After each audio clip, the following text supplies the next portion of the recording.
So this is number 5 from the homework. And this is going to be important for our first problem in our new section, number 11 today. So let's make sure that we've got this drawing right. It asked us in number 5 to enlarge it. It didn't use the word dilate, but it is a dilation. So we're going to do a dilation about 0, 0. They told us to do it about 0, 0, and by a factor of 2.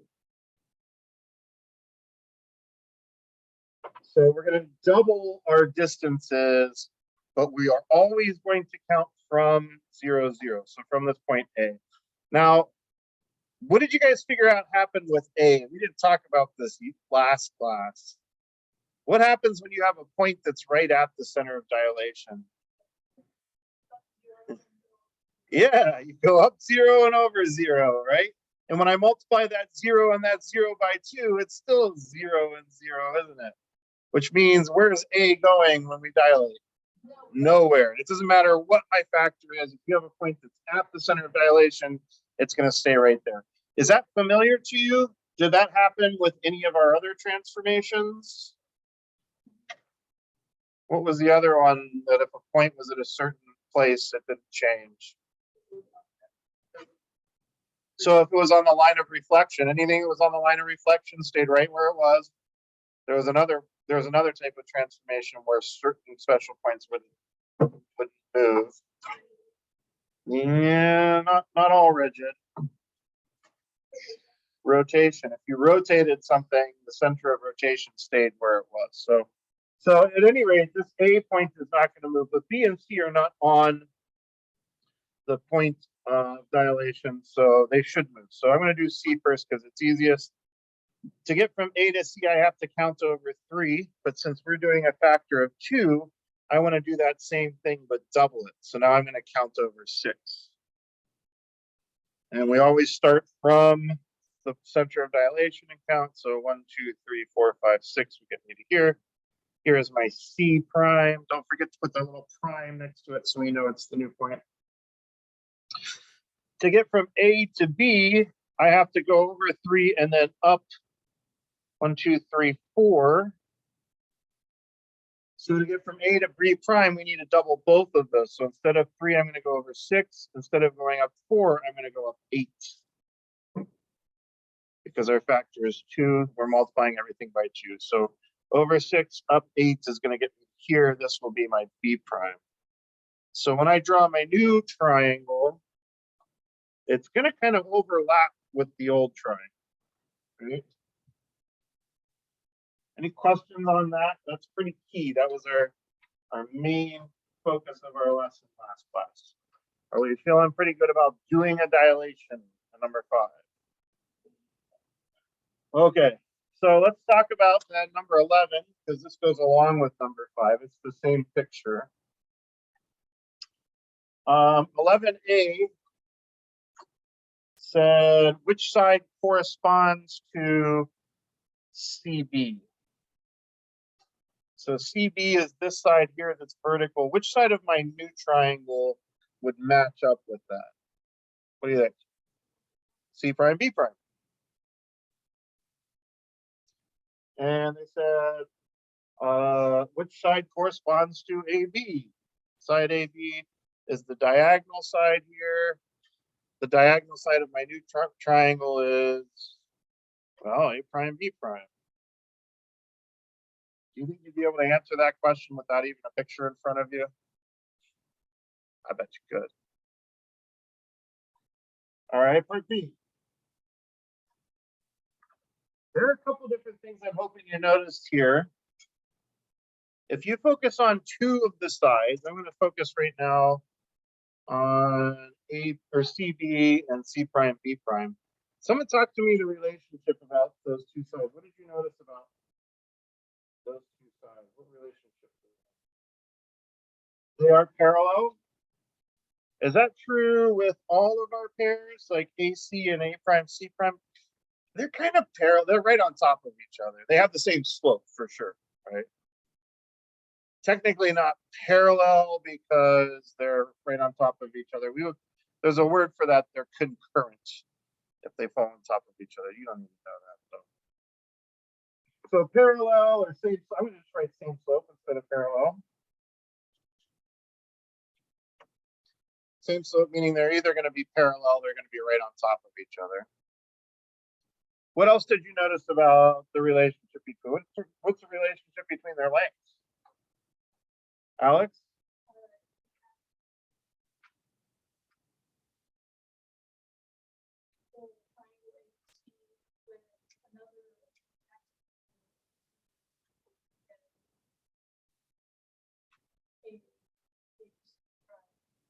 So you're saying if I take, so if I'm focusing on just this side and I apply to what you said to this side, so if I take this 4 and add another 4, because you said the exact same, then that would give me the length of this side here, and that totally works. What would be another way of saying that? Instead of talking about addition, what would be another way to talk about that? What would you say? They're double. So instead of addition, we could do that with multiplication, correct? So I'm going to say,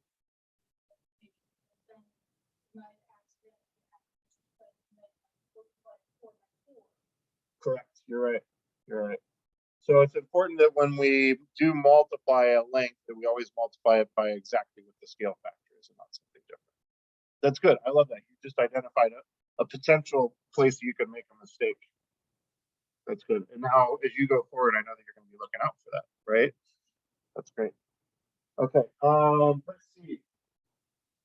This is kind of a weird question, but they're asking for these 3 sides. 2 of the sides ended up right on top of each other, right? AB and A prime, B prime are kind of like right on top of each other. They overlap. Same thing with AC and A prime, C prime. But these 2 sides did not end up right on top of each other. So what's special about this diagonal side and the bottom side that makes the 2 lines, the 2 sides of the triangle line up on top of each other and overlap? What do those ones have that the vertical lines don't have? What's special there? So what do you see?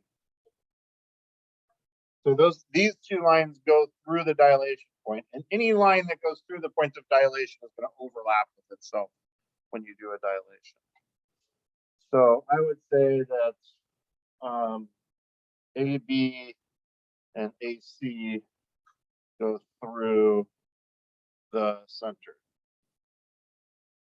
of dilation.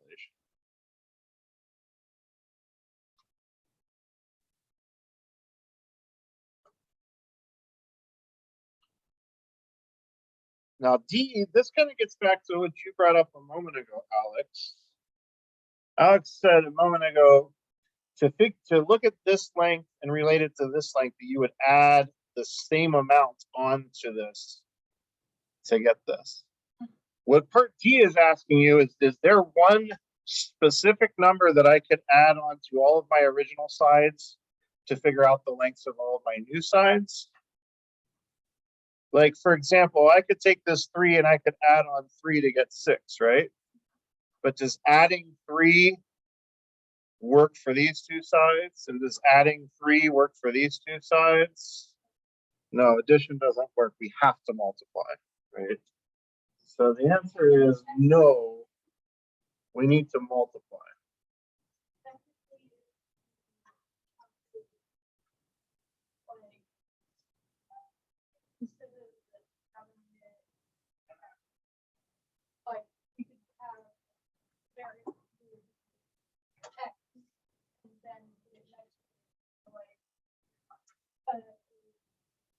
CBX equals EC prime. So you're saying the thing that we're going to add on would have to change, though. You're saying the thing I'm going to add on is actually a variable. So if we can make it work as long as we change the thing we were adding on every time we went to a new side. Is that what you're saying? Stay the same. X would just be equal to, because it's right next to it. That would have to mean that you're multiplying it. Yes, correct. So you're right. We would have to multiply. We can't really accomplish it through adding. Not if we add the same thing each time. We could accomplish it by adding, but I have to add something different, right? Here I have to add 3 on to get to 6, but here I have to add on 4 to get to 8. So addition just doesn't work. All right, and then this last part's kind of interesting. So Monica decided she was going to do her own dilation. And when she did her dilation, she got AB. She's calling it A double prime, B double prime. She got AB to be 20 units long. They're basically asking us what's our scale factor. What scale factor did Monica use? Now, I didn't write it in here, so I should probably come back and do that. How big was AB originally? For those who did your Pythagorean theorem work to find it. And if you didn't, then you want to go back and practice that, okay? I'm trying to say this very firmly because if you did not do that Pythagorean theorem to find that 5 on your own, you need to do that, okay? You need that practice. All right, so if you were originally at 5 and we ended up at 20, what's Monica's scale factor? We got 4. Does that work? 5 times 20 is 4? Cool. So if her scale factor is 4, then how big would B double prime, C double prime end up? B double prime, C double prime is 16 units long. Original BC was 4. You're saying if the scale factor is 4, we go 4 times 4, we get 16? Agreed. Does anybody have any questions on number 11?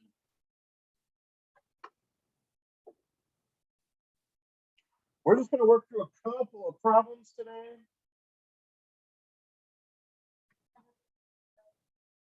Yes. Go ahead for it.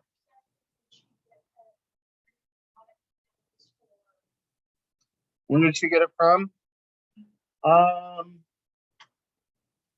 That's a good question. Let me read back through the problem in the book again. So it says Monica dilated AB's triangle ABC to get a different triangle. She knows that A is 20 units long. And this would be our new one because that's double prime. Where did she get the 4 from? I don't know. She must have just decided. She must have used some agency and creativity and decided, I'm going to try this by 4. Yeah, it doesn't really say why. All right.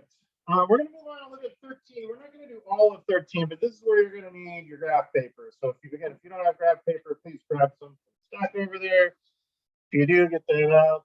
And we're going to draw number 13. And number 13, I just want you to copy that figure down. It kind of looks like a C. But make sure you count and get it. It looks to me like that's 6 units wide and, I don't know, is it 8 units tall? And kind of the edge of it's 2 units. And yeah, just make sure you count properly. So I'm going to get it drawn too. It doesn't really matter where you draw it. We're not going to do a true dilation here.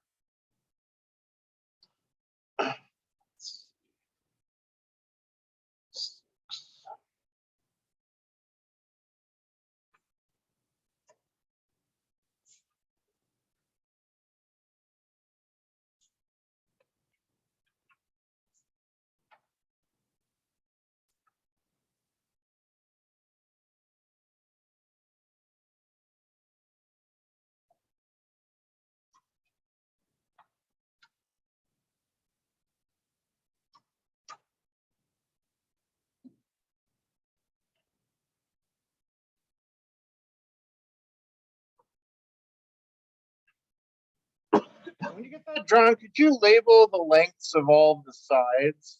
What kind of shape are we dealing with here? There are how many sides to this thing? It's like 8 sides. That's an octagon. That's a weird looking octagon, isn't it?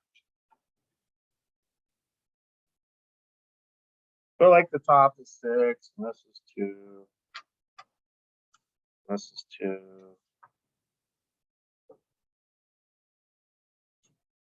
6. 8, I believe.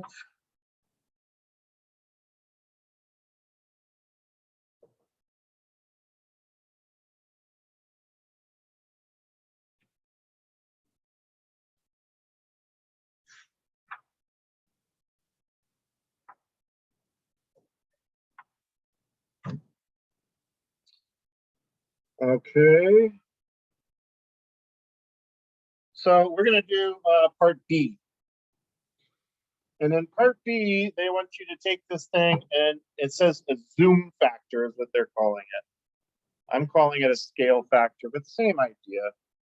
Can you draw a new version of this with a zoom factor of 2? Meaning it should be twice as big.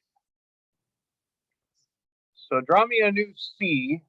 This is why I told you you're going to need half a piece of paper, because this is going to be kind of big. And we're not doing a dilation here. There's no center of dilation, so you can draw it wherever you want. I'm just going to start it off, mine off right here. And instead of 6 across the top, I need to count 12 this time. 6, 9, 12. Instead of 2, I'm going to go down to 4. Instead of 4, I'm going to go 8.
All right, so did you count and make sure that everything ended up being twice as big? So we're going to work with something really important for, this is really key for our understanding today, and it's the idea of a ratio. There are different ways to write ratios. In this course, for the most part, we're going to write ratios as fractions. I want to be consistent about how I write my ratios. When I do my ratios, I'm comparing two corresponding sides of two figures. So for example, this 16 and this 8 would be corresponding sides because they're both the left-hand side of my C. Right, this 2 and this 4 are corresponding sides. But I need to be consistent about which one I put on the top and which one I put on the bottom. So the way I'm going to do it just for consistency today is I'm going to do the new distance on the top and the original distance on the bottom.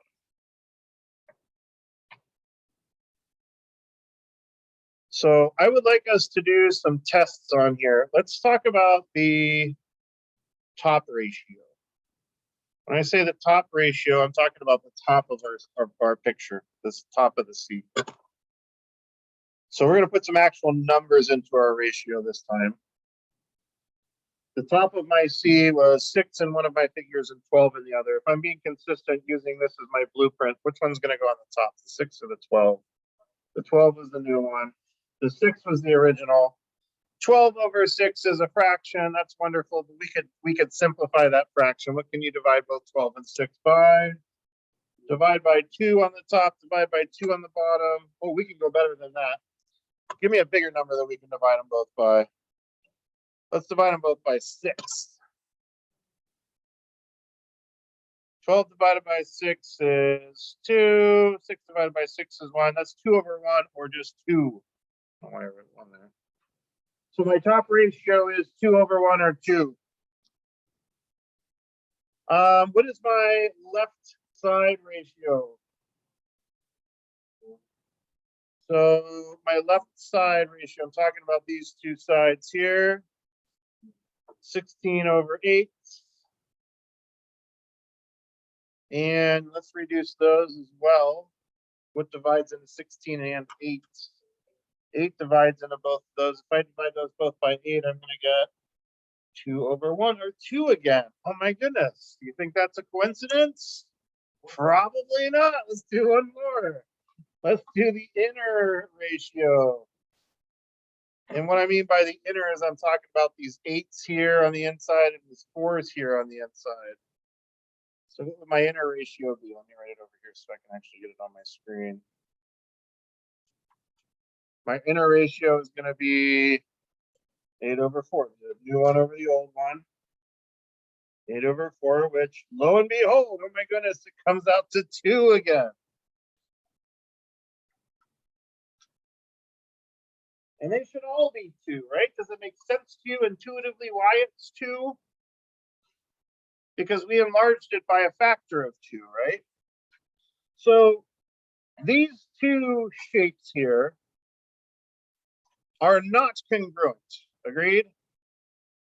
Congruent shapes have to have the same size and the same shape. And these are definitely not the same size. However, they are the same shape. Does anybody know the word? It's not congruent, but does anybody know the word for two things that are the same shape, but not the same size necessarily? Starts with an S. Similar. They're similar. They are similar. So these two shapes are similar. Similar figures have to have the same shape. And not just that, we're going to write these notes down in a second. Not just that, but when you do a ratio of their sides, all of your ratios should come out to be the same number. So if I pick any two sides and compare the new side length to the old side length, I should come out with the same fraction each time. It should be the same ratio. And there's a word for that. We say that the sides are all in proportion. We'll get that into our notes in just a minute. But I want to do a problem that illustrates this. So we're going to skip ahead to number 16. You do not need graph paper for this one. So if you don't have your room on your graph paper, that's okay.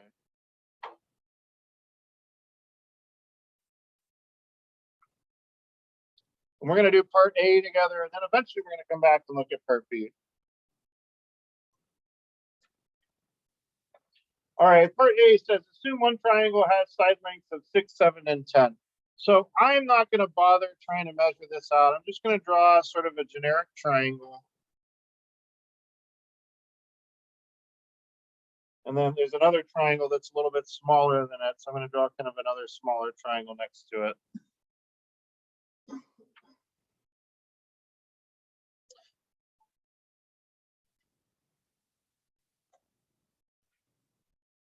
So,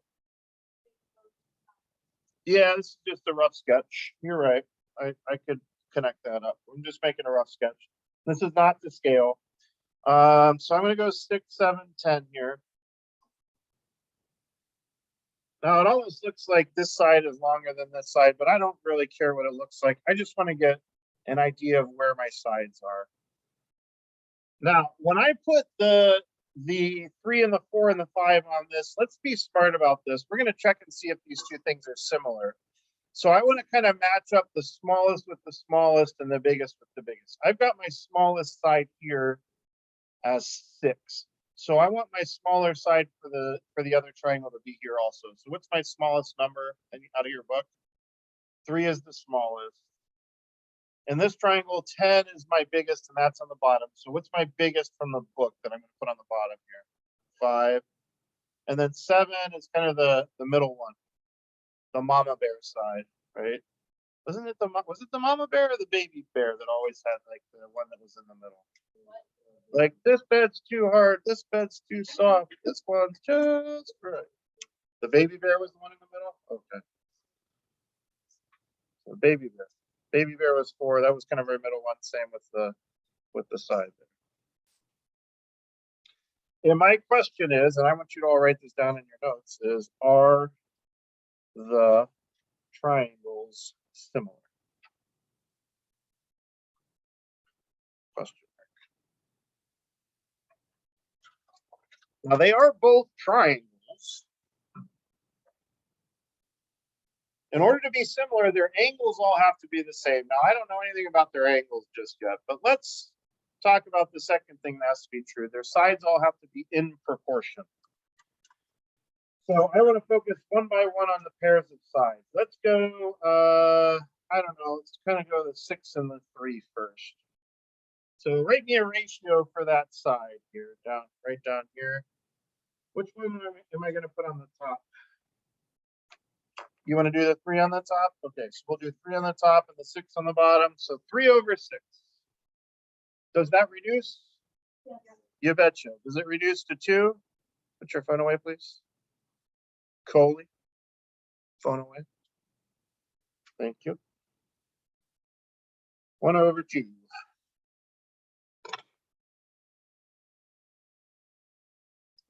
All right. What do we want? Which side do we want to do next?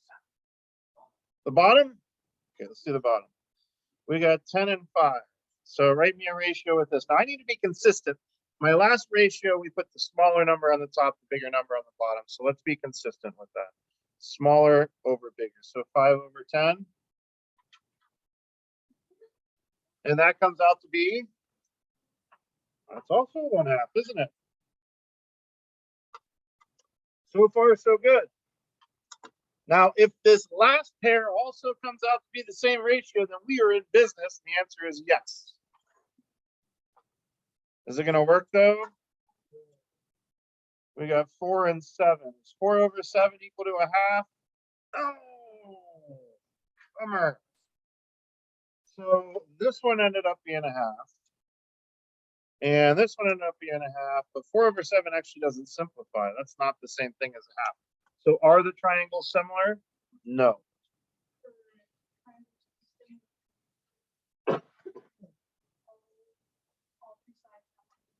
Yes.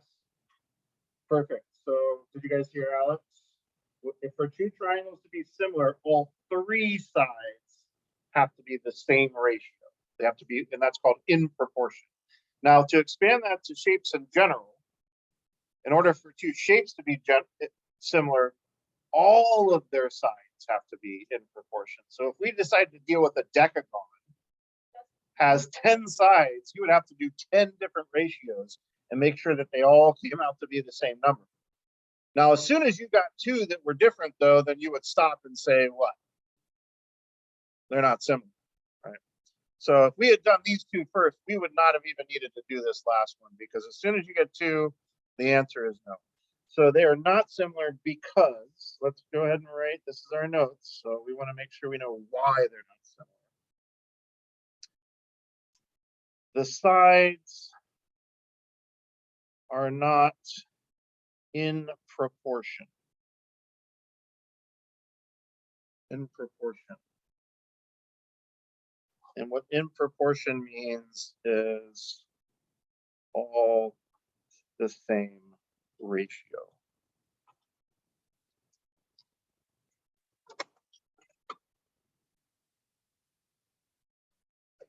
So when we get together on Monday, we're going to do a little short quiz at the beginning of class, and I'm going to give you a couple triangles and ask you if they are similar or not. What are you going to do? You're going to make ratios. How many ratios if I'm giving you triangles? You're going to do 3 ratios.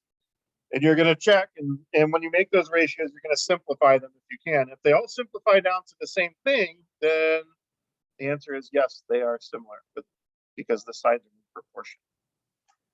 All right, one more. You guys are doing awesome. Thank you for your attention. Part B, same problem. Go ahead and draw that picture.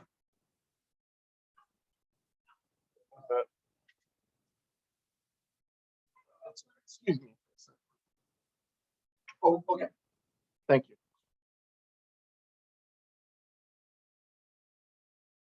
That's all right. So let's draw this picture here.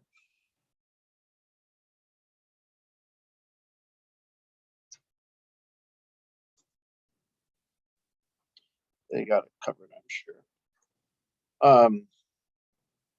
Sometimes I have students that like mess around out in the hallways, and I think it's funny to like bang on the doors. But the funny thing is, there's a camera right here. So when that happens, I just walk out in the hall and wave my hand hands for a couple of seconds. And then after school, I go find Donnie and say, hey, can you find the footage of me waving my hands and then back it up 10 seconds and tell me who was screwing around? And then we can have a friendly conversation with them about their behavior.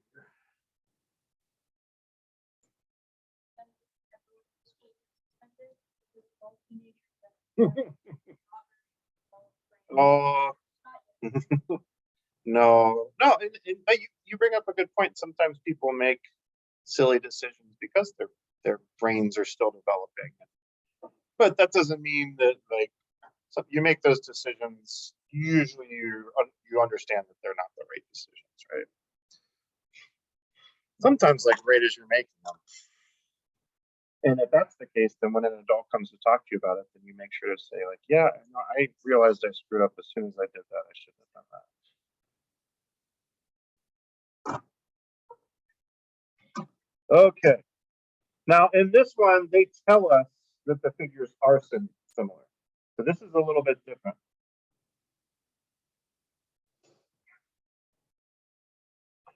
So they're telling us the figures are definitely similar.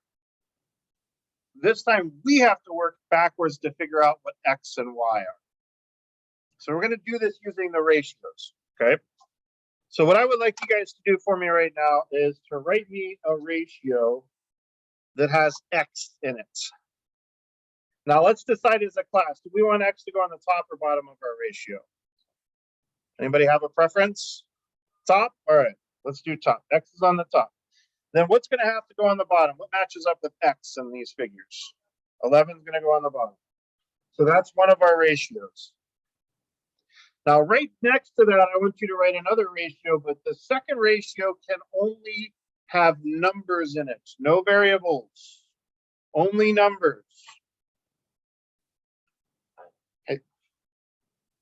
So what are you going to do for your second ratio if that's the rule? It can only have numbers. We're going to have to go with the 24 and the 8, right? Was anybody kind of thinking about using the 18 at first, but then like, oh, no, that's going to have a Y in it.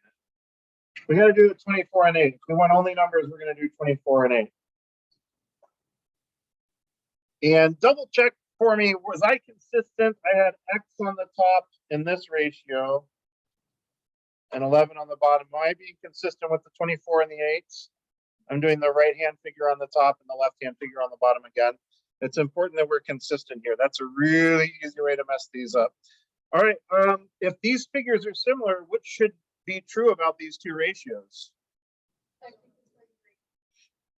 I'm not asking for an answer just yet. I'm asking for what must be true about these two ratios if the figures are similar. They have to have the same ratio, which means they have to be equal. So we can put an equal sign in between. And do you see the beauty of this textbook? This is why they made you practice for these problems for homework last night, right? Because we're going to solve a proportion. We did some of these in our homework. So we're going to solve this by cross multiplying. So I'm going to go 8 times X to get 8X equals, and then I'm going to go 11 times 24. See, 10 times 24 is 240 plus another 24 would be 250. Oh, no, 240, 244. Is that right? 264. Okay, I'm having trouble today. Thank you for the assist. 264. I got a calculator right here. I don't know why. It's always good to try the mental math. You do get better at it over time. One more step to solve this. What am I going to do? Divide by 8 on both sides. That should get rid of that 8. And 264 divided by 8 is 33. Hey, you were right. Thank you. We found X is 33. I'm going to go ahead and write that in there. Because in a minute, we're going to come back and check, right? Because we always check our work now when we're solving equations like this. All right, I want you to write me another equation very similar to this, but I want it to have Y in the first fraction. Can you get Y into the first fraction? Where are we going to put our Y? Does anybody have a preference? You want to put it on the bottom? I heard a couple people say top. I heard like 5 people say bottom, so we'll be democratic about it and go with the majority here.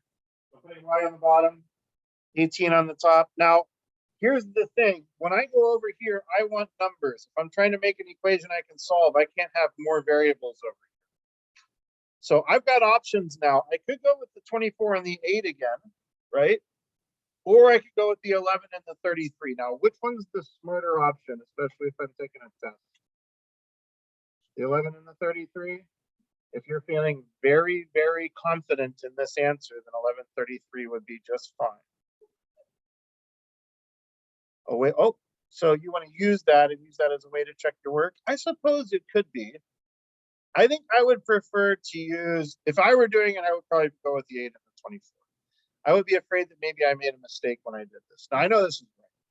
So, but I always go with the numbers that are on the picture, not anything that I found, because I may have made a mistake when I did this. So I'm going to go with the 24 and the 8. But if you want to do the 11 and the 33, that's fine too. Let me be consistent. 18 came from this one that was on the top, so I want to make sure I get 24 on the top here, and then 8 on the bottom. I'm going to give you guys a huge hint right now. We're going to be doing so many of these problems in this unit. You're going to love them. You're going to get used to them. You're going to get really good at it. I'll tell you exactly where your mistake's going to be, because you're going to make this mistake at some point. At some point, you're going to write out this proportion. It's called a proportion here. And you're going to flip one of your fractions. You're not going to be consistent. You'll do the big one on the top in one of your fractions, but then you'll do the small one on the top in your other fraction. Do you get what I mean by be consistent with them? You want to make sure, and I always, because I've gotten burned by that mistake so many times, I always go back and double check. Here's how I check. 18 and 24, those come from the same picture?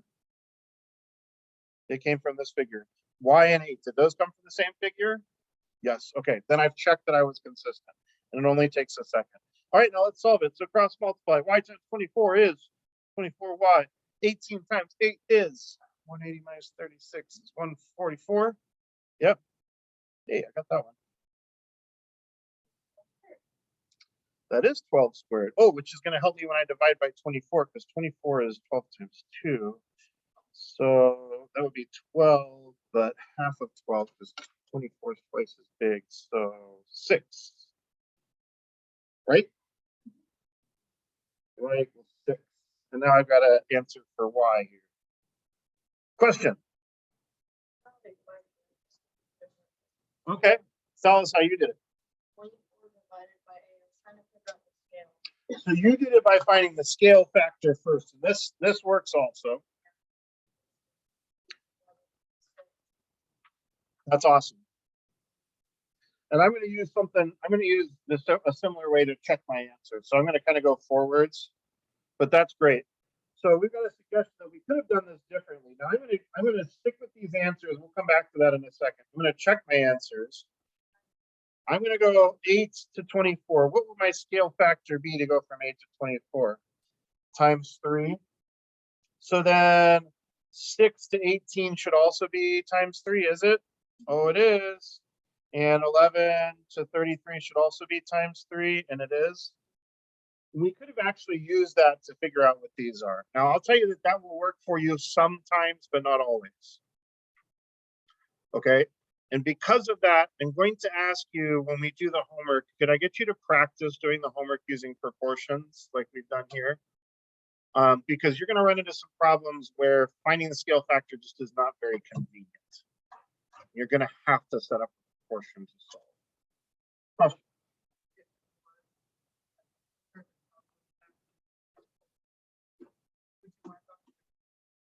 Would I mark off points for using the scale factor instead of doing the proportion? It depends on what my instruction said, right? If my instruction said write a proportion and solve it, then I need you to write a proportion and solve it to get full credit. Now, if you got the wrong or the correct answer doing it a different way, you're going to get most of the points, but not all of them. So remember, how many times are we going to read instructions next time we do a test? 4 times. 4 times. I recommend you read it twice before you even do the problem. Right? Read it twice before you do it, once after you do the problem, and then once when you finish with the whole test, go back and read all the instructions, double check you followed them. I know it's a lot, but you guys read a lot. You can read them quickly. Yeah, so that's good practice, right? All right. Let's go into our learning logs real quick.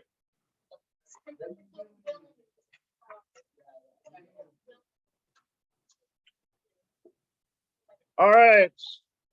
How can I tell when figures are similar? This is the similarity graphic organizer. It's on the back of your stamp sheets.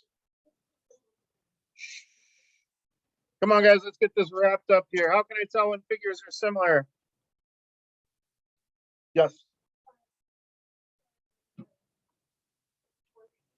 I love that. That's great. Lengths are, we can either say proportionate or in proportion. I think our book usually uses in proportion. I'm going with that, but the way you said it is just fine. Proportionate works too, in proportion. And what does that word in proportion mean again? Since this is our notes, we might be using this 2 months from now after we've gotten it. So let's leave